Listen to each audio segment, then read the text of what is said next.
Just giving you a fair warning right now, if there's a little bit of frustration in my voice, it's primarily due to something that's not even related to the topic of today's video. It's in the world of college baseball, so if you follow that in any regard, you know why I'm a little pissed off. And then on the flip side, I got Buccaneers fans telling me that I'm the crazy person, that I'm delusional for thinking that, God forbid, their team that has gone and won this division for 3 straight years, they might not do it for a 4th year. And on top of that, I think the only way that one of these 4 teams in the NFC South make the playoffs is if they win the damn division, because I don't think they make it into a wild card spot.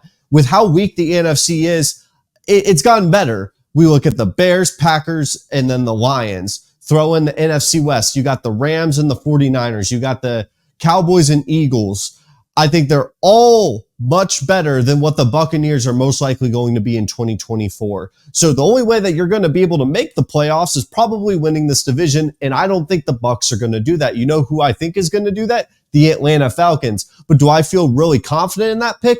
Not really, because everything points to either being a major bust with Kirk Cousins and his contract, or they end up making the divisional round. I don't see any in between. And I'll be honest, this is probably a very quick video because I don't have like this next level knowledge of what this team could be outside of what I just talked about. Very polar opposite directions. Everyone knows the story with the Atlanta Falcons right now. A borderline top 5 running back in Bijan Robinson, a borderline top 5 tight end with Kyle Pitts. Drake London, we are waiting for his breakout year because Arthur Smith, to be honest, wasn't wanting to use the stars that they invested high capital draft picks into. Raheem Morris, the new head coach for the Atlanta Falcons, we don't know what he really is as a head coach. Is he a better coordinator than he is as a head coach? If that's the case, then this team is not going to succeed. If he's a great head coach and he's able to make this defense get every ounce of talent out of this front 7, because I think the secondary is going to be really good, then this team gets really dangerous for a divisional round out or potentially NFC championship. I don't see them getting any farther than that, but that's not what this video is really about. It's kind of explaining why there is hype with the Falcons. We could talk about the Michael Penix pick.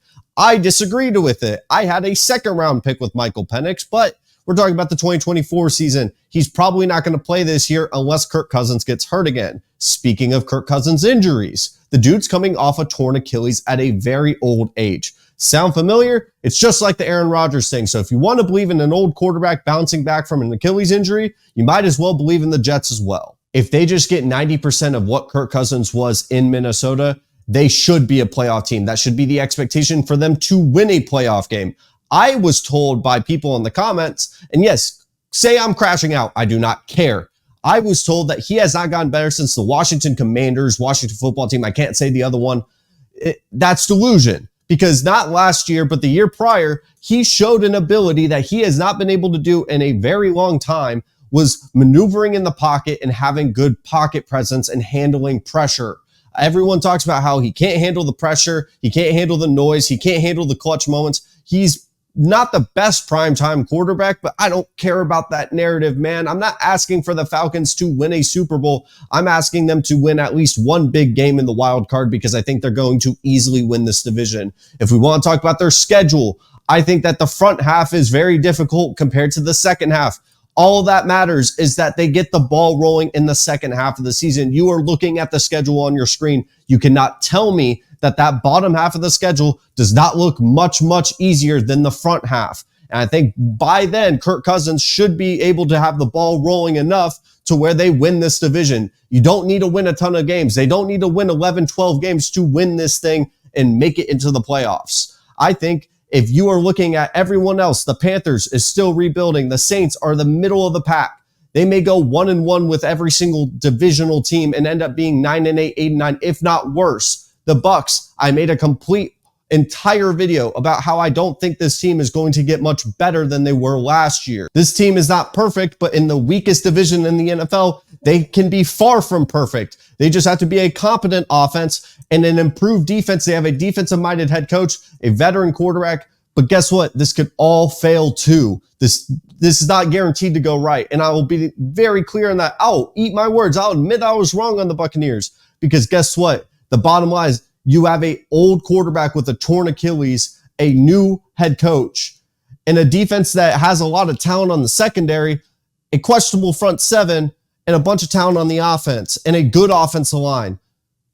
That's all I can really tell you. I know it's very surface level, but what else can I really say without making very outlandish, bold predictions saying this team's going to make the Super Bowl? This is where they're going to be, and I think everyone understands they're probably a divisional out, a wild card out. But I think it's pretty comfortable to say that they are most likely to win this division based off their schedule, their roster, and the likelihood that even if they got 75% of Kirk Cousins, it's better than Desmond freaking Ridder. If you're new to Rush the Field, thank you so much for taking the time to watch this video, man. I know there's some passion in my voice. It's been a couple of days of real tough sports-related things. And if you are returning, we have a ton of new people here. I appreciate every one of you guys giving me an opportunity to talk about football, whether that's watching that video, liking, a comment, a subscribe. I don't care, man. It just means the world that you are giving me an opportunity to talk football with you guys. And I'll see you guys next time.